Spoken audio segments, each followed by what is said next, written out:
Parkovanie, notorický problém všetkých miest na Slovensku. Časy, keď jedna rodina vlastnila jedno auto, sú už dávno preč. Vyriešiť túto situáciu môžu len nové parkovacie miesta alebo veľké parkovacie domy. Šala, tak ako asi každé mesto na Slovensku má s parkovaním problém.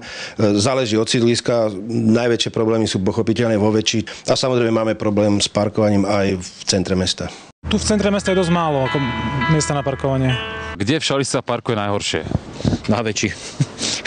Zlepšiť situáciu v centre mesta by mal návrh obnovy parkovacích plôch na hlavnej ulici. Rekonštrukcia parkoviska je súčasťou väčšieho projektu financovaného z fondov Európskej únie. Celkovo si vyžiada náklady vo výške 1,3 milióna eur. Celá časť od pešej zóny až po kruhovú križovatku bude prebudovaná. Súčasťou projektu je napríklad aj parkovisko, ktoré bolo vybudované už na ulici Dolnej, s tým, že vlastne teraz bude len prefinancovanie z fondov Európskej únie. Dodávateľ stavby je už vybraný. So samotnou výstavbou sa začne hneď, ako to počasie dovolí. Okrem nového parkoviska vodičov iste poteší aj to, že na zrekonštruovanej ulici neuvidia parkovacie hodiny. Parkovné na tomto mieste vyberať nebudeme, lebo nemôžeme, keďže to financovanie z fondov Európskej únie. Chceme pristúpiť k spoplatneniu parkovania v iných častiach, ale tam sú tiež nejaké obmedzenia. Po rekonštrukcii sa hlavná ulica rozrastie o 10 nových parkovacích miest. Či to pomôže aj reálne zlepšiť dopravnú situáciu v centre mesta, je otázne. 10 miest je na Šalu málo, podľa mňa.